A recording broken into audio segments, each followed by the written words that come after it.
साथ चलो, हमें तीर्थ करने हैं, गंगा स्नान करना है, यमुना स्नान करना है, आप हमारे साथ रहो। आप क्या आंख बंद कर लीन रहते हो? हम सभी तीर्थ यात्रा पे जाएंगे तो हमारे सभी कर्म मिट जाएंगे, सभी पाप धुल जाएंगे। संत जी ने कहा ठीक है, मैं तो समाधि में लीन हूँ, मगर मेरे पास एक करेला है, वो मेरा बहुत प्रिय है, करेला सब्जी का फल। उसने कहा आप इसको निला लाओ तो मैं समझूंगा कि मैं ये स्नान करके आ गया। अब सभी जो भी थे लोग, वो सभी लोग उनको करेला को लेकर के स्नान करने के लिए गए। गंगा नहाए, यमुना नहाए, इधर तीर्थ करा, उधर तीर्थ करा, सभी जगह संतुष्ट होकर के आ गए। और जब संत जी के पास आए तो बड़े ही प्यार से कहा, अरे आप तो यहाँ पर रहे, हम आपके करेले को सभी तीर्थ यात्राएं करा लाए, सभी स्नान करा लाए, अब ये लोग ना करेला। संत जी ने कहा ठीक है, मेरे पास बैठो, रात्रि का समय है, सुबह यहाँ से जाना। सभी लोग वहाँ पर बैठ गए, रात्रि में भोजन बना, उसी करेले की सब्जी बनाई। जैसे ही उन लोगों के मुंह में गई, उन्होंने तुरंत कहा अरे ये तो बड़ा कड़वा है। संत जी मुस्कुराए और बोले, आपने तो इनको इतनी तीर्थ यात्राएं कराई, इतने स्नान कराए, तब ये कड़वा कैसे रहा? कहने का अर्थ ये है कि अपने अवगुणों को छोड़ो, गलत चीजों को छोड़ो। कहते हैं नहाए धोए से हरि मिले तो मैं नहाऊं 100 बार, हरि तो मिले पावन हृदय से प्यारे मन का मैं रहता। तो संतों की वाणी कोई गलत नहीं है कि अगर हम नहाने से, धोने से, अर्थात तीर्थों को करने से हमारे पाप धुल जाते तो सभी धो धो के स्वर्ग में विराजमान होते। क्यों वो दुखों को भोगते? नहीं, अपने अवगुणों को छोड़ो। जिस प्रकार करेले को इतने निराने से उसने अपना अवगुण कड़वाहट नहीं छोड़ी, उसी प्रकार से जब तक हम अपने जीवन से उन कड़वाहटों को नहीं निकालेंगे, उन अवगुणों को अपने अंदर से नहीं निकालेंगे, हम परमात्मा को कैसे पा पाएंगे? परमात्मा हमारे भीतर है घट में सूझत नाही, लालत ऐसे जिन है घट में सूझत नाही, लालत ऐसे जिन, कबीर या संसार को भयो मोतिया बिन। कहते हैं कि इस संसार को मोतियाबिंद हो गया है। जिस प्रकार मोतियाबिंद में आंखों के आगे एक पर्दा सा लग जाता है, उसे कुछ दिखाई नहीं देता है आंखों को, इसी प्रकार से हमारी आंखों के आगे वो रीति रिवाज धर्मों का वो पर्दा लग चुका है, जिससे कि हम परमात्मा को पा ही नहीं पा रहे हैं, सिर्फ अपने धर्मों में उलझे जा रहे हैं। परमात्मा तो हमारे घट में है, उसे हमें अपने अंतर में देखना है कि वो कहाँ है, बाहर नहीं। वो तो हमारे अंतर में है, बाहर नहीं है। जो कुछ है वो हमें अपने अंतर में देखना है। कहते हैं कि एक गुड़िया बैठी थी, उसकी सुई या सोना कुछ भी समझ लो खो गया और अंधेरा अंदर बहुत था, बाहर ढूंढ रही थी। यहाँ से गुजरे, वहां से गुजरे लोगों ने पूछा कि माता तो क्या ढूंढ रही है? माता ने बोला मेरी अंगूठी खो गई है, वो मुझे मिल नहीं रही, उसे ढूंढ रही हूँ। व्यक्तियों ने, जो राहगीर थे, उन्होंने पूछा कि माता तक अंगूठी तेरी थी, वो कहाँ खोई है? उसने कहा कि घर के अंदर। हंसकर सभी लोग बोले, तो बाहर क्यों ढूंढ रही है? बुढ़िया ने कहा, मुझे दिखता कम है, बाहर बुझीता है इसीलिए मैं ढूंढ रही हूँ, अंदर तो बहुत अंधेरा है। तो हम सभी भी वही लोग हैं, जब अंदर नहीं मिलता तो हम बाहर ढूंढते हैं, सभी तीर्थ स्थानों पे ढूंढते हैं, नहीं, जो परमात्मा है वो हमारे अंदर में है और कोई नहीं, और कहीं भी नहीं है, वो हमारे अंदर में है और उसे हमें अंदर में ही ढूंढना होगा, अपने अंतर में, अंतःकरण में ढूंढना होगा। ढूंढने की विधि बहुत आसान है। हम बालक न बने कि हम अनजान न बने उस बुढ़िया की तरह कि हमें कोई तो चीज हमारे अंदर है और अंधेरे होने के कारण हम उसे बाहर ढूंढ रहे हैं। नहीं, वो हमारे अंदर है तो अंदर ही मिलेगी। जब हम अपने अंतर में जाएंगे और उजीता करेंगे, रोशनी करेंगे, तभी इस परमात्मा रूपी ईश्वर को हम अपने अंदर भी पाएंगे। उस ईश्वर को, उस खुदा को, उस परमात्मा को, परमात्मा के स्वरूप को यदि हमें देखना है तो हमें अपने अंदर में ही देखना होगा। इसीलिए ये भजन सिमरन बताया गया है। नाम कोई भी हो, नाम एक माध्यम है अपनी आत्मा को एकाग्रित करने के लिए। नाम हम कुछ भी लें, राधा स्वामी कहें या कुछ भी, सिर्फ मन को बांधना है, मन की स्थिति को बांधना है। ये जो मन है वो काल का एजेंट है, जो हमें अंदर जाने ही नहीं देता है और बाहर के बुलावे में हमें रखता है कि बाहर जाओ सब कुछ बाहर मिलेगा।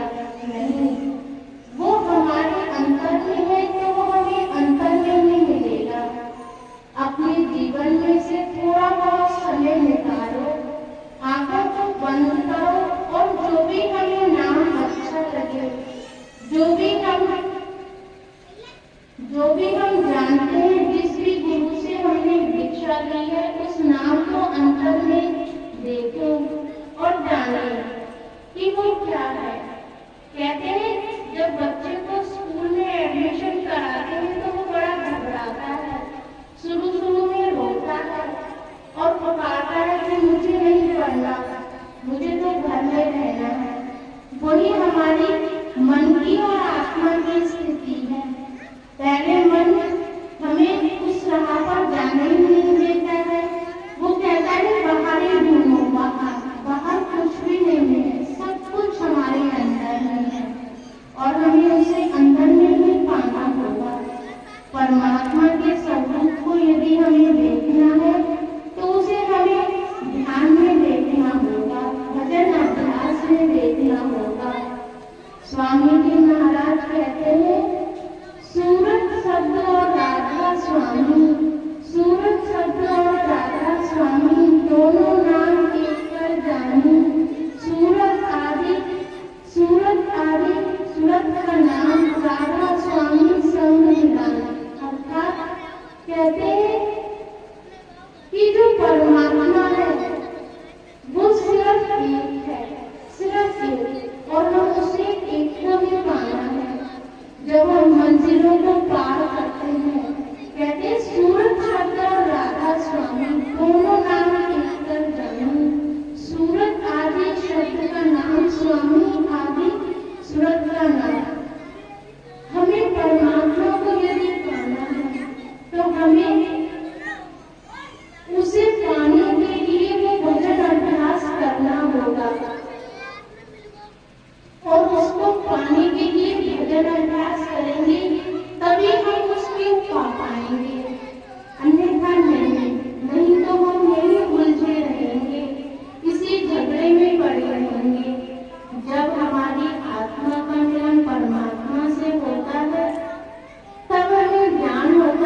कहोगे अपने बच्चों से, यदि बच्चा कहे कि मैं आपको नहाने के लिए पानी गंगा जी से लेकर के आऊं या नलके से बाल्टी भरकर आपको नहलाऊं, तो आपका उत्तर होगा नहीं, आप मुझे बाल्टी भरो और बाल्टी से स्नान करो।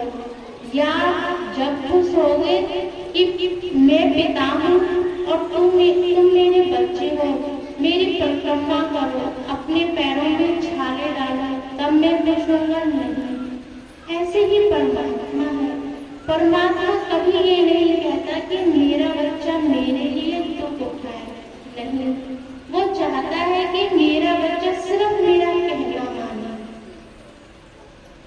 सिर्फ यहाँ पर दीक्षा दी जाती है तो सिर्फ दो चीजों का परहेज बताया जाता है कि व्यक्ति शाकाहारी जीवन जिए और किसी भी प्रकार के नशे का सेवन न करे। सिर्फ दो। यदि हम इस दो चीज को मानकर अपने जीवन में धारण करेंगे, परमात्मा का पहला शब्द कि हम शाकाहारी जीवन जिएंगे। जो भी मनुष्य शाकाहारी जीवन नहीं जीता है, उसकी करनी क्या होती है?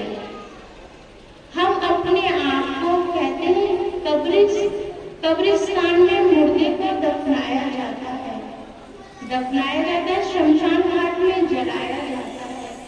तो हम क्या करते हैं? जो भी व्यक्ति मांसाहारी और जीवों को जो खाता है, वो अपने आप को स्वयं कब्रिस्तान और शमशान घाट में अपने आप को तब्दील करता है, बदलता है। नशे का सेवन करता है तो वो अपनी सुध-बुध होता है। नानक साहब जी कहते हैं कि यदि हमें सेवन करना है तो ऐसे नशे का सेवन करते, कहते हैं नान हमारी नान का चढ़ी रहे दिन रात।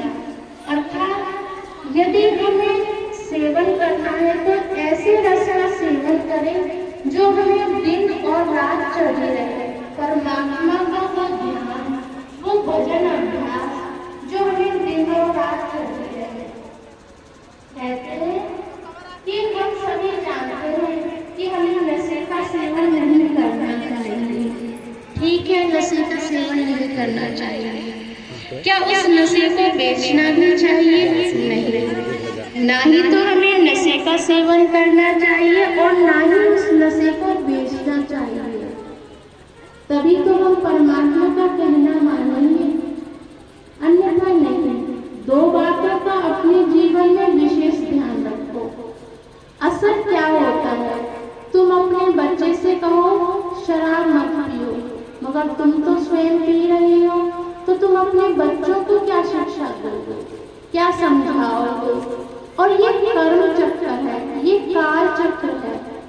कहते हैं जैसी करनी वैसी भरनी, जैसा करोगे वैसा तुम्हें भरना ही होगा। जिस भी प्रकार तुम करोगे वही तुम्हें मिलेगा। आज हमारा जो ये जीवन है वो हमारा पिछला है। कहते हैं कि हमारी जिंदगी में जो कुछ भी होता है वो हमारे पिछले जन्मों का होता है। इस जन्म में जो भी हमें रिश्ते मिलते हैं, माता पिता, पति, बच्चा, अड़ोसी पड़ोसी, रिश्तेदार, वो सभी हमारे पिछले जन्मों में होते हैं।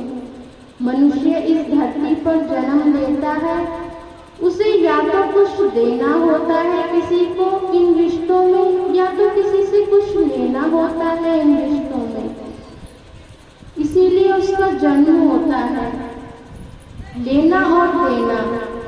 कहते हैं किसान के माध्यम से समझो कि जो भी किसान बोता है वही वो काटता है। यदि उसने गेहूं बोई है तो वो बाजरा नहीं काटेगा, चावल नहीं काटेगा, जो उसने बोया है वही पाएगा। तो जैसा हम करते हैं वैसा ही हम पाते हैं, जैसा कर्म वैसा फल, सबको पता है। सत्संग की बातों को दोहराना। कहते हैं कि स्कूल में बच्चे को पढ़ने भेजते हैं, अब स्कूल बंद हो गए, बच्चे घर में भी पढ़ रहे हैं, मगर स्कूल में जाकर जो शिक्षा मिलती है, सत्संग में जाकर के जो मनुष्य का ज्ञान मिलता है, वो घर बैठे नहीं मिलता। कभी आपने सोचा है कि जब माँ एक बच्चे को जन्म देती है तो पहले बच्चा प्यार करता है कि माँ प्यार करती है? कभी सोचा है? पहले माँ प्यार करती है, बच्चे को प्यार का कुछ एहसास नहीं होता कि प्यार शब्द क्या है। सबसे पहले माता और पिता के हृदय में प्यार उत्पन्न होता है, उसके बाद बच्चे के हृदय में प्यार उत्पन्न होता है। जब बच्चे को माँ प्यार से गोद में उठाती है तो वो उस एहसास को जानता है। तो इसी प्रकार सत्संग में भी जब परमात्मा के हृदय में प्यार उत्पन्न होगा, वही जीव, वही आत्मा इस सत्संग में आएगी और उसके जो भी पर्दे उसके ऊपर पड़ेंगे, उसके पर्दे जभी खुलेंगे। तो पहले परमात्मा की कृपा होगी उस जीव के ऊपर, वही सत्संग में आएगा। कहते हैं काम और क्रोध ये एक ऐसे मनुष्य के साथ चिपके हुए हैं कि वो इससे आगे बढ़ना ही नहीं चाहता है, नहीं बढ़ना चाहता है, ऐसे उस अहंकार में जीना चाहता है। सत्संग में किसी को न्योता नहीं दिया जाता है। किसी घर में, परिवार में शादी होती है तो सभी जगह बताया जाता है कि हमारे घर में, मगर सत्य का संग पाने के लिए, सत्य संग, सत्य का संग पाने के लिए तो जीव को खुद आना पड़ता है। यदि वो चाहता है कि हमारे ज्ञान के चक्षु खुले तो वो स्वयं आएगा, उसको बुलाया नहीं जाएगा। वही बच्चा और माँ और पिता की तरह जब परमात्मा के हृदय में प्यार उत्पन्न होगा तो उस प्रत्येक जीव के भी मन के अंदर, उसकी आत्मा के अंदर भी प्यार उत्पन्न होगा। वही जीव, हर जीव सत्संग में नहीं आता है।